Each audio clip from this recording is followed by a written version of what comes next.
નમસ્તે વિદ્યાર્થી મિત્રો, શ્રી ગણેશ ક્લાસીસમાં આપની આ મનપસંદ યુટ્યુબ ચેનલમાં દરેક વિદ્યાર્થીનું હાર્દિક સ્વાગત છે. તો વિદ્યાર્થી મિત્રો, આજે આપણે વાત કરવાના છીએ એક નવા સેશનની, પરંતુ તે પહેલાં ખાસ યાદ રાખજો આપણે જે નોટ્સ છે એ કે તમારા માટે આપણે જે સેન્ટેન્સ રાખ્યું છે કે let's join the hand make the society be educated. તો વિદ્યાર્થી મિત્રો, આજનો જે આપણે સેશન કરી તે પહેલાં ખાસ કરીને તમારે કોમેન્ટમાં જણાવવાનું છે કે આજનું જે પેપર તમારે હતું બિઝનેસ અકાઉન્ટિંગ તે કેવું ગયું છે. ચાલો ફટાફટ પોતપોતાની રીતે કોમેન્ટ કરી દેજો વિદ્યાર્થી મિત્રો, અને કોમેન્ટ કરશો તો જ અમને આઈડિયા આવશે. ચલો આજનું પેપર છે એ પણ આપણે પહેલાં એનાલિસિસ કરી લઈએ. ચાલો, આઈ હોપ કે તમને આ પેપર દેખાતું હશે વિદ્યાર્થી મિત્રો. તો આજે આપણે વાત કરવાના છીએ કે તમારું જે પેપર હતું બિઝનેસ અકાઉન્ટિંગ 2. હવે વિદ્યાર્થી મિત્રો, એમાં આપણે તમને જે પ્રકારના સમ આપેલા હતા એ જ બેસના તમને જોવા મળે છે. તો યુનિટ નંબર 1 રોયલ્ટી અકાઉન્ટ્સ. હવે એમાં સૌપ્રથમ પહેલો જ દાખલો આપણે કીધો તો 2021, 22, 22, 23, 24, 25, 26 અને 26થી 27. સૌપ્રથમ પહેલો દાખલાનું જેને નામ ખબર હોય ને વિદ્યાર્થી મિત્રો, ચલો ફટાફટ પોતે કોમેન્ટ કરી દો. આવતીકાલે જે આપણે દાખલો આપેલો હતો, ચલો એ દાખલાનું નામ શું હતું એ કોમેન્ટમાં તમારે જણાવવાનું છે. ચલો, તમારે પહેલો જ દાખલો આપણે જે પ્રકારનો આપ્યો હતો એ જ પ્રકારનો તમને પૂછવાનો છે. અને હા, સેમ આપણે જેટલા હવાલા કીધા હતા એ જ બેઝ ઉપર તમને એડજસ્ટમેન્ટ પણ પૂછાયેલા છે. અને તો વિદ્યાર્થી મિત્રો, તમે રાશિની જોવો છો. ચલો, કાલના જે લોકોએ સેશન જોયો હોય અને એને ખબર હોય તો ચલો ફટાફટ પહેલા દાખલાનું તમે શું કરો, એક કોમેન્ટ કરી દો કે કયો દાખલો આ બેઝ ઉપર હતો. ચાલો, ત્યાર પછી વિદ્યાર્થી મિત્રો, સેમ તમને ઉપરનો દાખલો છે એવું જ ચોખ્ખું કીધું છે અહીંયા કે ઉપરની રકમ ધ્યાનમાં લઈને જમીન માલિકીના ચોપડે એટલે કોલરિયન કંપનીનું ખાતું અને ઓછું કામનું વળતર તૈયાર કરવાનું છે. તો સેમ એના જ ઉપર તમને ઉપરનું પૂછી લીધું છે. ચલો નેક્સ્ટ વિદ્યાર્થી મિત્રો, આપણે વાત કરશું એના પછીનું છે ક્વેશ્ચન નંબર 2, જે તમારા માટે કીધો છે કે આ જે યુનિટ છે વિદ્યાર્થી મિત્રો, accounts of fire climate under the stock insurance policy. હવે એમાં તમને ઇન્સ્યોરન્સ પોલિસીને લગતા તમને દાખલા પૂછાણા છે. તો આપણે આવતીકાલે તમને કોષ્ટક વાઇઝ કીધું હતા, પણ અહીંયા તમને જો છોટી રકમ પણ આપેલી છે. અને જે બેસ ઉપર આપણે કીધો હતો તો આ બી દાખલો છે દક્ષાબેન લિમિટેડ વાળો, સેમ ટુ સેમ એના જેવો જ દાખલો તમને પૂછાયેલો છે. ત્યાર પછી આપણે વિદ્યાર્થી મિત્રો આપણે આગળ વાત કરશું યુનિટ નંબર 3ની. હવે વિદ્યાર્થી મિત્રો, યુનિટ નંબર જે 3 છે એમાં account of fire climates under consequence loss policy. હવે વિદ્યાર્થી મિત્રો, આ દાખલામાં તમારે નફા નુકસાન દાવાનું એક પત્રક બનાવવાનું હોય છે. અને જે આવતીકાલે તમને કીધો હતો કે જો તમે સૌપ્રથમ દિશા લિમિટેડ વાળો દાખલો ગણેલો હશે તો તમને આઈડિયા હશે. ચલો નેક્સ્ટ એના પછી રાજ લિમિટેડ વાળો છે. તો વિદ્યાર્થી મિત્રો, રાજ લિમિટેડ છે એ આપણે same to same Jayraj limited તમને એક દાખલો આપેલો હતો એના બેઝ ઉપર તમને પૂછાયેલો છે. નેક્સ્ટ એના પછી વિદ્યાર્થી મિત્રો, યુનિટ નંબર 4ની આપણે વાત કરશું કે ઇન્વેન્ટરી વેલ્યુએશન. હવે વિદ્યાર્થી મિત્રો, આમાં પણ તમને ખુદથી વિગતવાળા દાખલા આપણે સૌપ્રથમ કીધેલા હતા. અને મેં તમને આવતીકાલે કીધું હતું ભાઈ લીફો મેથડ ને ફીફો મેથડ તમને મોસ્ટ ઇમ્પોર્ટન્ટ છે, પૂછાવાની રહેશે. ચલો, આઈ હોપ કે તમને આ મેથડ આવડી ગઈ હશે. અને ખાસ કરીને ફીફો મેથડ તમને બહુ ઇઝી લાગે છે. અને લીફો મેથડનો પણ તમને જે આપણે દાખલો આપ્યો હતો કે તમને કીધું હતું કે તમારે સેમ પૂછાવાની શક્યતા છે યુવરાજ લિમિટેડ વાળો. ચલો નેક્સ્ટ આપણે આગળ વાત કરશું. લાસ્ટ છે વિદ્યાર્થી મિત્રો કે તમારું યુનિટ 5. ચલો, કેટલા લોકોને ખબર છે પોતાનું યુનિટ 5નું નામ શું છે? ચલો ફટાફટ કોમેન્ટ કરી દેજો. ભલે પેપર તો યોગ્ય છે પણ કોમેન્ટ તો કરી જ દેવાની હોય છે. ચલો, આઈ હોપ કે ઘણા લોકોને નહીં ખબર હોય, કાંઈ વાંધો નહીં વિદ્યાર્થી મિત્રો, પણ આપણે જે કરવાનું છે મેઇન ટાર્ગેટ છે આપણા ગમે સ્ટુડન્ટ છે પાસ થઈ જવા જોઈએ. તો યુનિટ 5 છે અલ્ટરનેશન ઓફ ધ શેર કેપિટલ. ચલો, તો વિદ્યાર્થી મિત્રો, અહીંયા તમને એક અશ્વિન અને લિમિટેડ તેને અંશતઃ ભરપાઈ તરીકે પૂરા કરેલા છે. તો સેમ વિદ્યાર્થી મિત્રો, આ ટાઈપનો દાખલો છે એ તમને મેં કીધું તો ક્વેશ્ચન નંબર 2 જે દર્શના લિમિટેડ વાળો દાખલો હતો, અને મેં કીધું હતું કે આ ટાઈપનો દાખલો તમને જરૂરથી જોવા મળશે. અને એ જ બેઝ ઉપર તમને જોવા મળેલો છે. અને ત્યાર પછી મેં તમને એક કટકો આપેલા હતા, એક રવિવાળો એક પારસવાળો. તેમાં પારસવાળો જે દાખલો છે સેમ એના જેવો જ તમને અહીંયા પૂછાયેલો છે. તો આઈ હોપ કે આશા રાખું છું તમને ઘણા બધા હેલ્પફુલ આપણા વિડીયો થતા હશે. અને જો જરૂરથી તમને આ વિડીયો પસંદ આવે છે તો બીજા વિદ્યાર્થીને પણ શેર કરી કરતાં વાર લાગવી જોઈએ નહીં. ચલો ફટાફટ પોતાની રીતે કોમેન્ટ કરી દેજો. અને ખાસ મેક્સિમમ વિડીયોને શેર પણ કરવાનો છે. ચાલો તો વિદ્યાર્થી મિત્રો, તમારી જે કોમેન્ટ હતી તેને ધ્યાનમાં રાખીને આપણે અહીંયા એક આઈએમપી પેપર તમને આપવાના છીએ, જે બેઝ ઉપર તમને પૂછવાની શક્યતા રહેશે. તો આપણે ખાસ યાદ રાખજો કે તમારું જે બીકોમ સેમિસ્ટર 2 છે NEP 20 મુજબ આપણે તમારો જે સબ્જેક્ટ છે બિઝનેસ ઇકોનોમિક્સ. ચલો ધ્યાનથી અહીંયા જોજો વિદ્યાર્થી મિત્રો, જે ક્વેશ્ચનને હું વારંવાર બોલતો હોય છું તો એ ક્વેશ્ચન ખાસ કરવાના છે. જે ક્વેશ્ચનમાં આપણે સ્ટાર કરીએ છીએ એ બી ક્વેશ્ચન તમે વ્યવસ્થિત કરીને પ્રિપેરેશન કરીને જજો, એટલે જેથી કરીને તમારે સારા માર્ક્સ આવી જશે. તો વિદ્યાર્થી મિત્રો, યુનિટ નંબર 1 છે પ્રોડક્શન એનાલિસિસ. ક્વેશ્ચન નંબર 1 છે explain the law of diminishing return. ઘટતા વળતરનો નિયમ તમારે સમજાવવાનો છે. ક્વેશ્ચન નંબર 2, ત્યાર પછી explain the theory of the marginal productivity of industrial, કે વહેંચણીના સીમાંત ઉત્પાદકતાના સિદ્ધાંત તમારે સમજાય છે. તો આ બી ક્વેશ્ચન તમારા માટે ખાસ ઇમ્પોર્ટન્ટ ક્વેશ્ચન રહેશે. ત્યાર પછી question number 3, explain the concept of types of production function. ઉત્પાદન વિધેયનો ખ્યાલ, સ્વરૂપ અને પ્રકાર તમારે જણાવવાના છે. ત્યાર પછી ક્વેશ્ચન નંબર 4 છે કે discuss the cost of curve in details. સમખર્ચ રેખાની વિગત તમારે ચર્ચા કરવાની છે. તો આ બે ક્વેશ્ચન તમને મોસ્ટ ઇમ્પોર્ટન્ટ છે. તો વિદ્યાર્થી મિત્રો, જો ક્વેશ્ચનમાં સ્ટાર કરો છો એ અચૂકપણે કરજો, બાકીના ક્વેશ્ચન પણ તમારે ખાસ જોઈને જવાના રહેશે. ચલો ત્યાર પછી યુનિટ નંબર 2 આપણે વાત કરી પ્રાઇસિંગ એનાલિસિસ. એની અંદર આપણે જે વાત કરવાના છે વિદ્યાર્થી મિત્રો, question number 1, what is a perfect competition, એટલે કે પૂર્ણ હરીફાઈ એટલે શું છે. Explain its characteristics. હવે સ્ટુડન્ટ્સ, અહીંયા તમને બહુ પ્રોબ્લેમ થવાનો છે કે જો તમને ઇંગ્લિશમાં છો અને તમને નથી ખબર તો આનો જે બીજો મિનિંગ હું બોલું છું એ લખી લેજો. કેરેક્ટરિસ્ટિક્સને ફીચર્સ કહેવાશે અને નેચર્સ કહેવાશે. ખાસ તમે લખી લેજો કે આવતીકાલના પેપરમાં તમને આ જ ક્વેશ્ચન માની લો પૂછાઈ જશે અને માની લો કે તમને અહીંયા એવું કીધું હશે કે એક્સપ્લેન ઇન અ ફીચર્સ, તો તમે કોટે ચડી જશો. હા, જે લોકો ગુજરાતીમાં હશે એને કોઈ પ્રશ્ન નહીં થાય, પરંતુ ઇંગ્લિશમાં હશે એને આ શબ્દ બદલશે. એટલે ખાસ યાદ રાખજો, ફીચર્સ અને નેચર્સ કહેવાશે. તો તમે આ રાઇટ ડાઉન કરી લેજો સ્ટુડન્ટ્સ, તમે ફર્સ્ટ ટાઈમ એક્ઝામ આપો છો એટલા માટે. ચલો તો તમને ખબર જ હશે, અને સેમ 1માં પણ આપણે આવા શબ્દો મેં તમને કીધા હતા કે જે તમને અટપટા લાગે છે અને કઈ રીતે પરીક્ષામાં પૂછાવાની શક્યતા રહેશે. ત્યાર પછી question number 2, explain the pricing of and form equilibriums under the monopoly. ઇજારા હેઠળ કિંમત નિર્ધારણ અને પેઢીની સમતુલા સમજાવવાની છે. તો આ બે ક્વેશ્ચન તમારા માટે ખાસ ઇમ્પોર્ટન્ટ ક્વેશ્ચન રહેશે. ચલો નેક્સ્ટ એના પછી question number 3, explain the process of equilibrium and price determination of a farm and industry in the short run and the long run under the perfect competition. પૂર્ણ હરીફાઈ હેઠળ ટૂંકા ગાળાના તેમજ લાંબા ગાળાના પેઢી અને ઉદ્યોગોની સમતુલા અને કિંમત નિર્ધારણની પ્રક્રિયા તમારે સમજાય છે. તો ખાસ વિદ્યાર્થી મિત્રો યાદ રાખજો, અને પ્રક્રિયા એટલે વિધિ અને તબક્કા કહેવાશે. તો આ બી ગુજરાતી મીડિયમના વિદ્યાર્થીઓ છે એના માટે ખાસ આ વર્ડ તમારા માટે ઇમ્પોર્ટન્ટ છે. બાકી ઇંગ્લિશમાં તો પ્રોસેસ જ કહેવાશે એટલા માટે. ચલો next question number 4, explain the features and types of the monopolies. તો આ બી ક્વેશ્ચન તમારા માટે ખાસ ઇમ્પોર્ટન્ટ ક્વેશ્ચન રહેશે.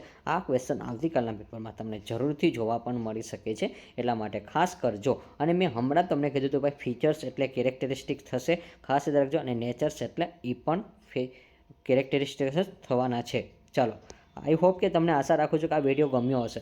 અને જે વિદ્યાર્થી મિત્રો આપણી યુટ્યુબ ચેનલ પર ફર્સ્ટ ટાઈમ આવેલા છે અને જોઈને નથી ખબર તો નીચેનો સબસ્ક્રાઇબ આઇકન જોઈ લેજો, કે તમને ખબર હશે કે આ એક સૌરાષ્ટ્ર યુનિવર્સિટીની નંબર 1 ચેનલ છે કે જ્યારે વિદ્યાર્થીઓની પરીક્ષા હોય છે અને તેની કોમેન્ટને ધ્યાનમાં રાખીને આપણી પાસે જ્યારે લિસ્ટ આવે છે ત્યારે એ બેઝ ઉપર આપણે આઈએમપી ક્વેશ્ચન છે અચૂકપણે મૂકીએ છીએ. ચલો, તો નવા આવેલા લોકો છે એ પોતપોતાની રીતે અહીંયા સબસ્ક્રાઈબ કરી દેજો અને અમારી સાથે જોડાઈ જજો, અને જેથી કરીને તમને ઘણા બધા અહીંથી બેનિફિટ મળવાના છે એટલા માટે. ત્યાર પછી યુનિટ નંબર 3ની આપણે વાત કરીશું, પ્રાઇસિંગ એનાલિસિસ. હવે એની અંદર question number 1, what is a price discrimination when dogs is becomes possible in profitability, કે કિંમત ભેદભાવ એટલે શું, તે ક્યારે શક્ય અને નફાકારક બને છે. તો આ બે ક્વેશ્ચન તમારા માટે ખાસ ઇમ્પોર્ટન્ટ છે. આ ક્વેશ્ચનને તમે અચૂકપણે કરીને જજો. ત્યાર પછી question number 2, explain the characteristics of the monopolistic competition. ઇજારાયુક્ત હરીફાઈના લક્ષણો તમારે સમજાવવાના છે. ત્યાર પછી વિદ્યાર્થી મિત્રો question number 3, monopolistic competition and discuss the features in details. ઇજારાયુક્ત હરીફાઈ અને લક્ષણો તમારે વિગતે ચર્ચા છે. તો આ બી ક્વેશ્ચન તમારા માટે ખાસ ઇમ્પોર્ટન્ટ ક્વેશ્ચન રહેશે.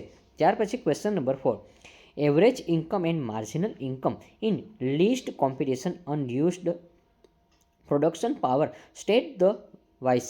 હવે ઇજારાયુક્ત હરીફાઈમાં સરેરાશ આવક અને સીમાંત આવક પણ વપરાયેલ ઉત્પાદન શક્તિને દૂષણ જણાવવાના છે. ત્યાર પછી યુનિટ નંબર 4ની આપણે વાત કરશું, પરંતુ વિદ્યાર્થી મિત્રો એ પહેલાં હું તમારા માટે એક મસ્ત મજાની એક સરસ મજાની જોરદાર PDF લાવ્યો છું. તો ચલો પહેલાં એકવાર તમને શો કરાવી દઈએ. ચલો, આશા રાખું છું તમે આ પીડીએફ જોઈ શકતા હશો. અને હા, એમાં આપણે યુનિટ વાઇઝ તમને ધ્યાનમાં રાખીને, વિદ્યાર્થી મિત્રોની કોમેન્ટને ધ્યાનમાં રાખીને આપણે એક આની આન્સર કી કોપી એક બનાવેલી છે કે વિદ્યાર્થીઓ સરળતાથી વાંચી શકે છે. અને હા, ઘણા લોકોને ઇકોનોમિક્સ હાર્ડ લાગતું હોય છે, તો એના માટે આપણે ખાસ કરીને આ પીડીએફ બનાવેલી છે. હવે વિદ્યાર્થી મિત્રો, આમાં તમને ટૂંકા અને શોર્ટ પોઈન્ટ હશે, જે તમને એક ડેમો બતાવી દઉં છું. જો તમને મજા આવે છે તો જ તમારે પરચેસ કરવાની રહેશે, અન્યથા કોઈ જાતની જરૂર તમારે નથી, તો ખોટે ખોટી પરચેસ કરવી નહીં. ચલો, તો ક્વેશ્ચન નંબર 1 છે, explain the law of diminishing return. હવે એની અંદર તમે જોઈ શકો છો વિદ્યાર્થી મિત્રો, અહીંયા તમને એક્સપ્લેનેશન કરાવે છે, શોર્ટ ફોર્ટમાં હશે. ત્યાર પછી તમને અહીંયા કીવર્ડ આપીશ. હવે ઇન્ક્રીઝ છે, ડાયમેન્શન છે, નેગેટિવ રિટર્ન છે. ત્યાર પછી અહીંયા તમને જો ચાર્ટ દોરતા નથી આવડતો તો ખોટો, તમારે કોઈ જ પ્રકારનો ચાર્ટ દોરવાની જરૂર નથી. ત્યાર પછી તમારે અઝમ્પશન છે, એક્ઝામ્પલ તમારે લખવાના છે, અને કન્ક્લુઝન છે. તો આટલો શોર્ટ ક્વેશ્ચન છે, એના બેઝ ઉપર તમે થોડો ઘણો તમારા વર્ડ્સમાં લખી શકો છો. તો ઇંગ્લિશમાં છે એના માટે. ક્વેશ્ચન નંબર 2 આપણે જોઈએ, explain the theory of marginal product છે. તો એની અંદર પણ તમને જો જ્યાં જરૂર હશે ત્યાં ડેફિનેશન લખેલું હશે, મિનિંગ ખાસ ન લખો વિદ્યાર્થી મિત્રો. અને ત્યાર પછી એક્સપ્લેનેશન તમને જે સમજાવવાનું કીધું છે એ લખવાનું છે. એમપી અને વીએમપી એના શોર્ટ ફોર્મ તમને આપેલા છે, કે માર્જિનલ પ્રોડક્ટ અને વેલ્યુ ઓફ માર્જિનલ પ્રોડક્ટ. અને ત્યાર પછી અહીંયા તમને બધા જો વર્ડ્સ પ્રમાણે કીધા હશે. હવે જો અહીંયા પ્રાઇસ છે, વેજ, રેટ, ઇન્ટરેસ્ટ, પ્રોફિટ, આ બધા વર્ડ્સ છે. અને એને ધ્યાન લેબર, લેન્ડ, પછી કેપિટલ અને એન્ટરપ્રિન્યોર. તો તમે જોઈ શકો છો લેબર ને ફેક્ટર અફેક્ટિંગમાં કઈ કહેવાશે, ગેટ્સ વેજીસ કહેવાશે. લેન્ડ છે એમાં ગેટ્સ રેન્ટ કહેવાશે. અને ત્યાર પછી જે કેપિટલ છે એમાં ગેટ્સ ઇન્ટરેસ્ટ કહેવાશે. અને એના ઉપરથી મળે છે એટલા માટે એને એન્ટરપ્રિન્યોર હોય તો એને પ્રોફિટ મળે છે. તો જે વસ્તુને જે કાંઈ મળતી હોય છે એના બેસ ઉપર તમારે એડજસ્ટમેન્ટ કરીને આ રીતે લખવાનું રહેશે. ચલો, તો આઈ હોપ કે તમે જોઈ શકો છો બધા તમને ટાઈપના આઈએમપી ક્વેશ્ચન છે અહીંયા જોવા મળી જશે. ચલો, ગુજરાતી મીડિયમના વિદ્યાર્થીઓ છે એને પણ આપણે આ પ્રકારની આન્સર કી બતાવી દઈએ. તો વિદ્યાર્થી મિત્રો, તમે જો ગુજરાતી મીડિયમમાં છો અને તમારે પણ આ પેપરની જરૂર હોય છે, કે તમને એવું લાગે છે કે ના મારે નીડ પડશે, તો તમે પરચેસ કરી શકો છો. બાકી કોઈ એક્સ્ટ્રા જાતના પૈસા તમારે ખર્ચ કરવાના નથી. આપણે કોમર્સના સ્ટુડન્ટ છીએ એટલા માટે. તો વિદ્યાર્થી મિત્રો, જો હવે આ પીડીએફ છે તમને એસજીસી એપ્લિકેશનમાં મળી જશે, અને ત્યાં તમને જે કાંઈ ચાર્જ હશે એ તમારે પે કરવાનો રહેશે. ચલો, તો હવે તમને એ કીધો છે ક્વેશ્ચન નંબર 1 છે, ઘટતા વર્તનનો નિયમ તમારે સમજાવે છે. તો અહીંયા તમે જોઈ શકો છો વિદ્યાર્થી મિત્રો, આપણે ટૂંકા શોર્ટ ફોર્મ તમને આધારે તમને એ શબ્દ છે એ સમજાવેલા છે. અને એના બેસ ઉપર તમે ટૂંકું લખાણ કરીને તમારા જે શબ્દમાં થોડુંક એડ કરીને તમે લખી શકો છો એટલા માટે. ચલો, વેચાણની સીમાંત ઉત્પાદકતા તમારે સિદ્ધાંત સમજાવવાનું છે. તો એની અંદર તમને જો બધા પોઈન્ટ છે એ આપેલા છે. અને સાથે એમાં અમુક વિદ્યાર્થી મિત્રો તમને બેનિફિટ થાય એટલા માટે આપણે અમુક ગુજરાતી વર્ડનું ઇંગ્લિશ પણ સાથે ઇન્ક્લુડ કરેલું છે, કે મજૂર છે, જમીન છે, પછી મૂડી છે, ઉદ્યોગ સાહસિકતા છે. એટલે જેથી કરીને વિદ્યાર્થીઓને છે કે ક્યારેય પ્રશ્નો થતા નથી. ચલો, તો આશા રાખું છું કે આ તમે ડેમો પીડીએફ જોઈ હશે. અને જો તમારે જરૂરથી આ પરચેસ કરવી હોય તો એસજીસી એપ્લિકેશનમાં તમને ત્યાં જોવા મળી જશે. તો નેક્સ્ટ વિદ્યાર્થી મિત્રો, આપણે આગળ વાત કરીએ કે યુનિટ વાઇઝ, કે આપણે જ્યાંથી બાકી છે ત્યાંથી. યુનિટ નંબર 4 છે જે પ્રાઇસિંગ એનાલિસિસ છે. એની અંદર આપણે ક્વેશ્ચન નંબર 1 છે, explain the effective of selling cost on the demand curve. વેચાણ ખર્ચની માંગ રેખા પર અસર સમજાવવાની છે. તો આ બી ક્વેશ્ચન તમારા માટે ખાસ ઇમ્પોર્ટન્ટ ક્વેશ્ચન રહેશે. Question number 2, explain the theory of the kinking demand curve in oligopoly. હવે તમને આ બી ક્વેશ્ચન તમારા માટે ખાસ ઇમ્પોર્ટન્ટ છે, કે અલ્પ હસ્તક એટલે કિંગ્ડ ડિમાન્ડ ઇજારામાં ખાંચાવાળી માંગ રેખાના સિદ્ધાંત તમારે સમજાય છે. તો આ ક્વેશ્ચન 100% ઇમ્પોર્ટન્ટ રહેશે અને રહેશે જ. ત્યાર પછી question number 3, explain the interrelationship between the production cost and selling cost. ઉત્પાદન ખર્ચ અને વેચાણ ખર્ચ વચ્ચે આંતર સંબંધ તમારે સમજાવવાનો છે. અને વિદ્યાર્થી મિત્રો, આંતરને પરસ્પર સંબંધ પણ કહેવામાં આવશે. ક્વેશ્ચન નંબર 4, એક્સપ્લેન ધ નોટેજ demand and curve and price elasticity. ખાંચાવાળા માંગ રેખા અને જડતા કિંમત તમારે સમજાવવાના રહેશે. ત્યાર પછી આપણે વિદ્યાર્થી મિત્રો યુનિટ નંબર 5ની વાત કરી, કે યુનિટ નંબર 5 છે ડિસ્ટ્રીબ્યુશન ઓફ નેશનલાઇઝેશન કમો.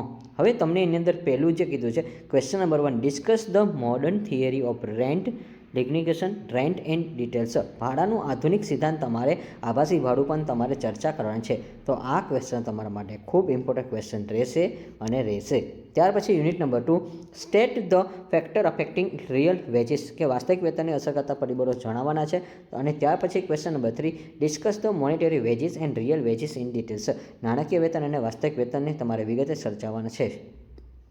અને ત્યાર પછી વિદ્યાર્થી મિત્રો યુનિક ક્વેશ્ચન તમારા માટે બનતો હોય તો આ એક ક્વેશ્ચન યુનિક છે, તમારા માટે ખાસ ઇમ્પોર્ટન્ટ છે કે ગ્રોસ પ્રોફિટ અને નેટ પ્રોફિટ. પણ હા, તમે જે અકાઉન્ટની ભાષામાં લખશો વિદ્યાર્થી મિત્રો એ અહીંયા નહીં ચાલે. અને જો તમને આ ન ખબર હોય તો ખાસ યાદ રાખજો કે તમે થોડુંક આમાં ખોટું નહીં લખી શકો, કારણ કે આ પ્રશ્ન એવો છે એટલા માટે. તો આને અચૂકપણે વ્યવસ્થિત રીતે તૈયાર કરીને જજો, એટલે જેથી કરીને કોઈ પ્રશ્ન રહેશે નહીં. તો લાસ્ટમાં ફરી એકવાર કહી દઉં, જો તમારે આ કોર્સ પરચેસ કરવાનો બાકી છે તો ડિસ્ક્રિપ્શન બોક્સમાં HCC એપ્લિકેશનની લિંક હશે, ત્યાંથી તમે આ જે કોર્સ છે એ પરચેસ કરી શકો છો. મીન્સ કે આ જે તમારો જે સબ્જેક્ટ છે એ તમને PDF જોતી હોય તો તમને ત્યાં વહેલી તકે મળી જવાની રહેશે. ચલો સ્ટેપ બાય સ્ટેપ જ્યારે આપણે આ પાસે આન્સર કી આવશે વિદ્યાર્થી મિત્રો એ આપણે અચૂકપણે વિદ્યાર્થીઓને બતાવશું, એટલે જેથી કરીને ટ્રસ્ટ આવે છે એટલા માટે. તો ખાસ કરીને વિદ્યાર્થી મિત્રો યાદ રાખજો કે હજી બીજા વિદ્યાર્થીઓ તો પ્લાનિંગ કર્યા છે અને જે ટોપર છે ને એ ઓલરેડી આપણી સાથે રિવાઇઝ કર્યા છે. અને હંમેશા વિદ્યાર્થી મિત્રો હાર્ડવર્ક નહીં રાઇટ વર્ક કરશો ને તો જ તમારે સારા માર્ક આવશે. અને આ PDF સીધું રિઝલ્ટ ઇમ્પ્રુવમેન્ટ કરવાનો શોર્ટકટ તમારે મેથડ છે. તો લાસ્ટ ટાઈમ મિસ્ટેક રિપીટ ન કરો. આ વખતે તમે સ્માર્ટ પ્રિપેરેશન તૈયારી શરૂ કરી દેજો, એટલે જેથી કરીને પ્રોબ્લેમ ન પડે. ચલો, આશા રાખું છે કે વિદ્યાર્થી મિત્રો આ વિડીયો તમને ગમ્યો હશે, અને જો ગમ્યો હોય ને તો એક જોરદાર એક સારી એવી કોમેન્ટ કરી દેવાની છે. ચલો, thank you for watching this video. Like this video, share this video, follow with SGC. અને હા વિદ્યાર્થી મિત્રો, લાસ્ટ પેપર જે મીન્સ કે આના પછીનું જે તમારા પેપર છે એની પણ કોમેન્ટ કરી દેજો, એટલે જેથી કરીને આપણને આઈડિયા આવે છે કે ભાઈ કયા પ્રકારની કોમેન્ટ આવે છે. એ કોમેન્ટને આધારે આપણે વિડીયો છે એ બનાવવાના રહેશે. ચલો ફટાફટ પોતપોતાની રીતે કોમેન્ટ કરી દેજો. ફરી એકવાર અગેન કહી દઉં છું કે like this video, share this video, follow with SGC.